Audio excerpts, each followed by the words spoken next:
फिर सोच बदली और अब यह एहसास कराया गया कि हम निश्चित रूप से, यह सत्य है कि बहुत उदार हैं और उदारता की पराकाष्ठा यह है कि नाग पंचमी के दिन नागों को भी दूध पिलाते हैं, पर यदि फिर आवश्यकता पड़ जाए तो राजा जन्मेजय की तरह नाग यज्ञ भी कराने की क्षमता रखते हैं, जो सारे नागों को हवन कर देता है।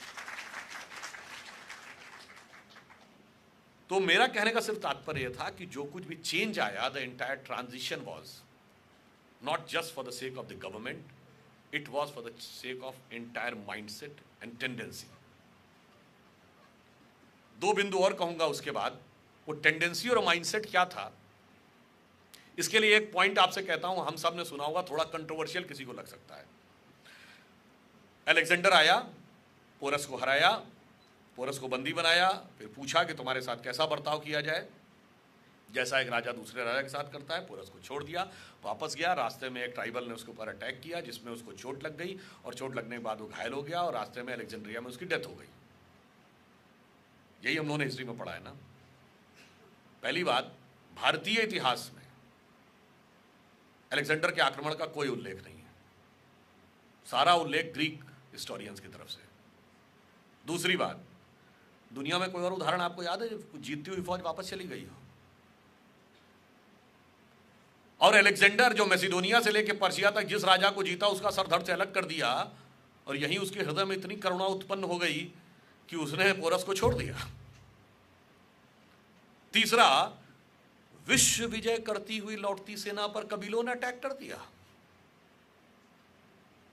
हकीकत यह रही होगी कि जो अलेक्जेंडर और पोरस की कहानी सुनाई जाती है वो भारतीय परंपरा के अनुरूप ज्यादा है। हमारे यहां राजा हारता था, दूसरा राजा कहता था सम्मान पूर्वक रहो और जाओ, छोड़ देता था। जैसे पृथ्वीराज चौहान ने मोहम्मद गोरी को कई बार छोड़ा।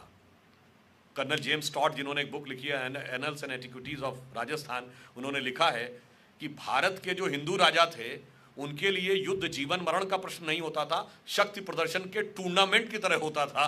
वो स्पोर्ट्समैन स्पिरिट से युद्ध लड़ते थे, युद्ध खत्म होने के बाद छोड़ दिया करते थे।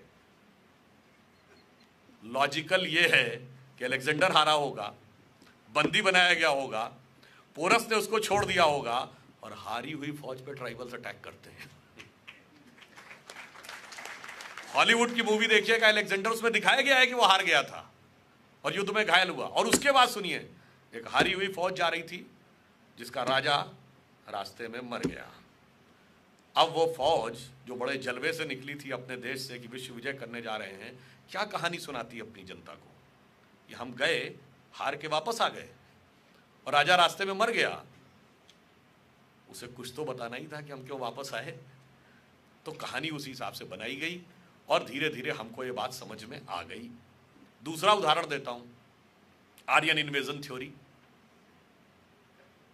आर्यन इन्वेजन थ्योरी कब आई? 1850 के आसपास। क्यों आई 1850 के आसपास? Sanskrit is the mother of all the languages, ये कहने वाला कोई हिंदुस्तानी नहीं था, सर विलियम जोन्स थे, जो कि ये कलकत्ता हाई कोर्ट के जज थे ब्रिटिश टाइम में, जिन्होंने Royal Asiatic Society of Bengal बनाई। मगर उन्होंने ये सिद्ध कब किया? 1780 और 90 के आसपास। अब ये फॉरेनर्स के लिए बहुत बड़ा झटका था कि आप तो हुकूमत कर रहे हैं और आप जिसको गुलाम बना के बैठे हुए हैं उसकी लैंग्वेज की सुपीरियरिटी आपसे ज़्यादा है। फिर उन्होंने कहा भारत एक देश था ही नहीं कभी, इट वाज नेवर एक यूनाइटेड कंट्री। तो 1837 में जेम्स प्रिंसेप ने अशोक का साम्राज्य खोज लिया। अब ये पता चला कि इतना बड़ा एंशिएंट एम्पायर था, बर्मा से लेके और अफगानिस्तान तक, एरिया में यूरोप के बराबर, आबादी में यूरोप से डबल, इजिप्ट से लेके जापान तक उसका इम्पैक्ट था। तो अब क्या करें?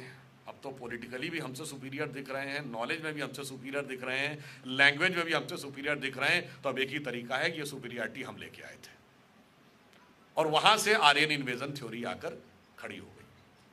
तीसरी फॉल्ट लाइन हमारे यहाँ बनाई जाती है, दलित समाज को स्थान नहीं दिया जाता था, उनके साथ बहुत भेदभाव किया जाता था। मैं पूरी विनम्रता से पूछना चाहता हूँ, भारतीय संस्कृति के दो सबसे बड़े महाकाव्य रामायण और महाभारत, दोनों के रचयिता कौन? महर्षि वाल्मीकि। आज की परिभाषा के अनुसार जो वाल्मीकि समाज है वो किस कैटेगरी में आता है? दलित। महर्षि वेदव्यास कौन? आज की परिभाषा के अनुसार कौन? सहज समझा जा सकता है। और अगर यह सत्य था तो संत दादू, संत नामदेव, संत रैदास, संत कबीर, दक्षिण भारत के संत थिरुवल्लुवर, ये सब उस वर्ग में पैदा होकर सम्मानित संत हुए। रानी झलकारी बाई, ऊदा देवी पासी, राजा बिजली पासी राजा भी हुए। और यथार्थ कई बार हम लोगों से ऐसा घुमा के छुपा दिया जाता था कि कई बार हम समझ ही नहीं पाते थे कि इसमें फैक्ट क्या। जैसे हम और आप सब ने सुना होगा जब गुड़गांव का नाम गुरुग्राम किया गया तो बहुत से रैशनलिस्ट खड़े हो गए कि द्रोणाचार्य के नाम पे गुरुग्राम क्यों करना, इन्होंने तो एकलव्य का अंगूठा कटवाया था और एकलव्य तो दलित था, उसके साथ बहुत बड़ा अत्याचार किया गया था। कहीं ना कहीं हम सबके भी दिमाग में ये बात है, ईमानदारी से अगर हम कहें, हमारे पास उसका कोई रैशनल उत्तर नहीं है। आप लोगों को भी ऐसा लगता होगा ना। और उसका कारण जानते क्या है? महाभारत में एकलव्य का उल्लेख कहां है? आप लोगों में से कितने लोगों ने पढ़ा है? हमारे में से 99 लोगों ने वो नहीं पढ़ा।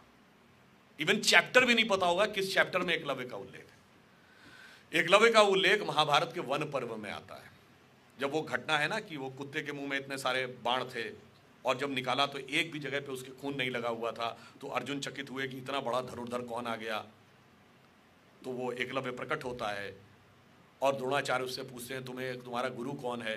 तो वो कहते हैं आप ही हैं मेरे गुरु। उन्होंने कहा मैंने तो तुम्हें देखा नहीं, मैंने तो कभी जाना नहीं, तुम गुरु कैसे हो गए? एकलव्य तुम वो पूछते हैं बालक तुम अपना परिचय दो। तो एकलव्य कहता है मैं मगध नरेश जरासंध के प्रधान सेनापति हिरण्यधनु का पुत्र Eklavya. He was the son of the chief of the armed forces of Magadh. अब दो में से एक बात मान लीजिए, जो कहते हैं या तो मान लीजिए कि दलित कमांडर इन चीफ होते थे या एकलव्य दलित नहीं था, और दोनों ही नहीं मानेंगे और दोनों ही बातों को अपने अपने हिसाब से प्रयोग करेंगे। और वहां पर उल्लेख ये नहीं है कि तीर चलाने से किसी को रोकना है। तीर तो भील भी चलाते थे। याद करिए महाभारत के अंतिम समय में, पुरुष बलि नहीं हो तो समय हो तो बलवान, भीलन लूटी गोपिका सोई अर्जुन सोई बाण।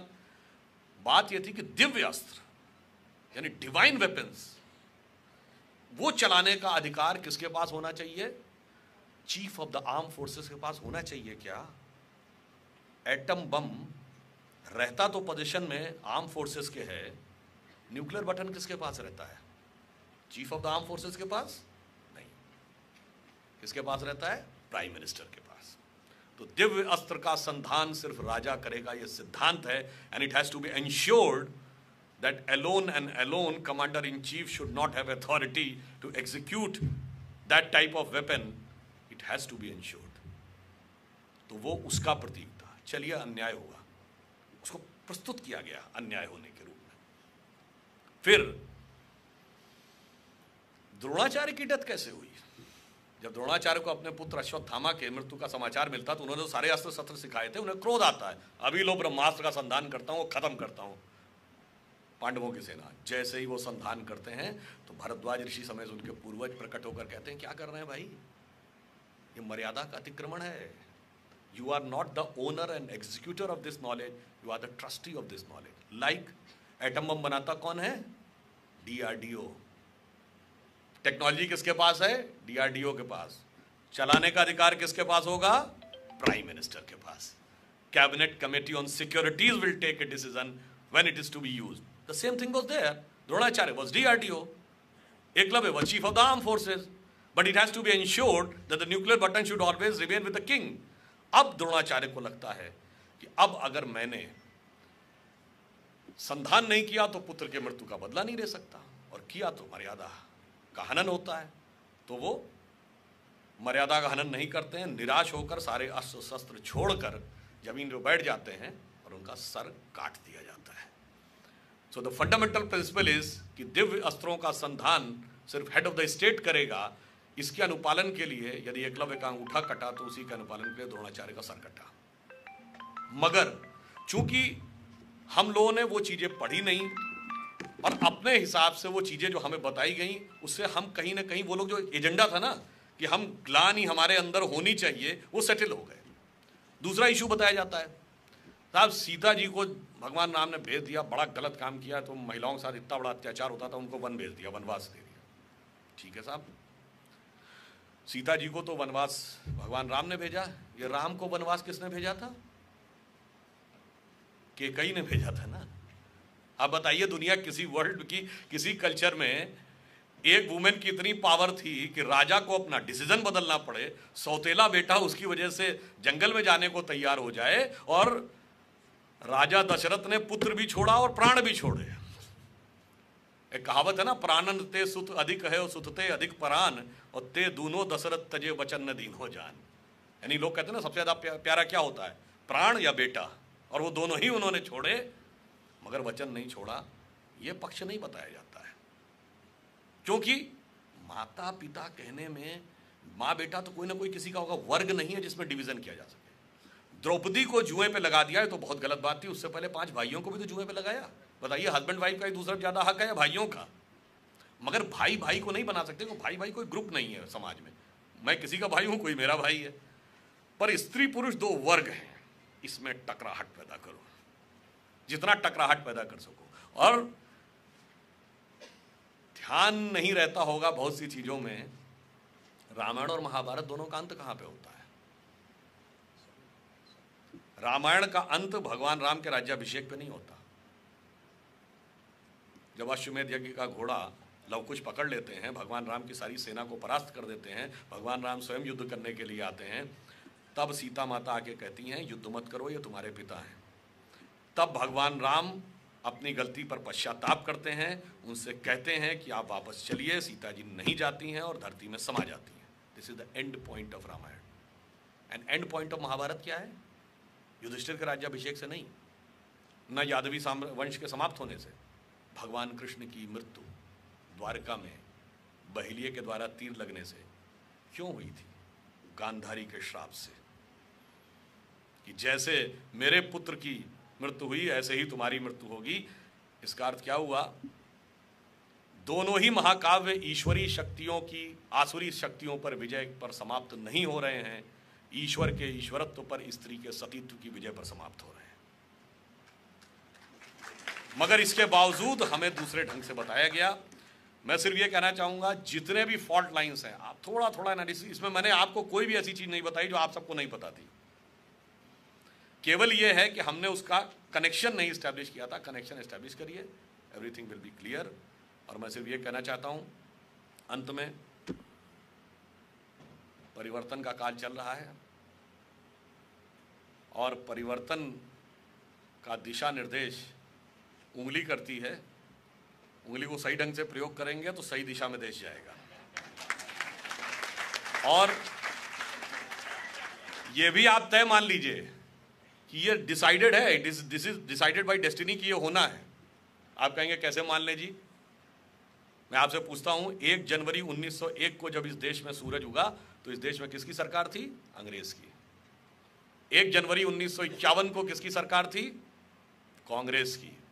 और 1 जनवरी सन 2001 को जब 21वीं सदी के पहले सूरज की पहली किरण इस धरती पर पड़ी तो किसकी सरकार थी? अटल जी के नेतृत्व में हमारी सरकार थी।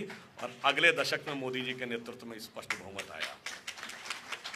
इसका मतलब क्या हुआ? ये नियति का संकेत है। This is the design of destiny. जिस तरफ हम जा रहे हैं, जो मैंने पहले कहा था, हर 20 साल में बदल रहा है। अब आप ये समझ लीजिए कि भगवान कृष्ण ने भी जब गीता में पूरा उपदेश दे दिया था, उसके बाद भी अर्जुन को कॉन्फिडेंस नहीं आया था।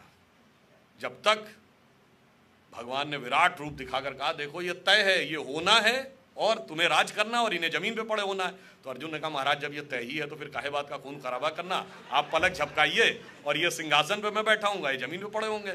तो भगवान कृष्ण ने कहा देखो तय तो है मगर मिलेगा कर्म के सिद्धांत के अनुसार, हम उसे बदल नहीं सकते। इसलिए डेस्टिनी तय है, बदलना तय है, बस आपको उतना काम करना। जैसे आपके मोबाइल में कोई गीत रिकॉर्डेड है तो बजना तो उसका तय है, बस एक बार पुश बटन यूं करना है और आप देखिए उसके बाद बजना शुरू हो जाता है।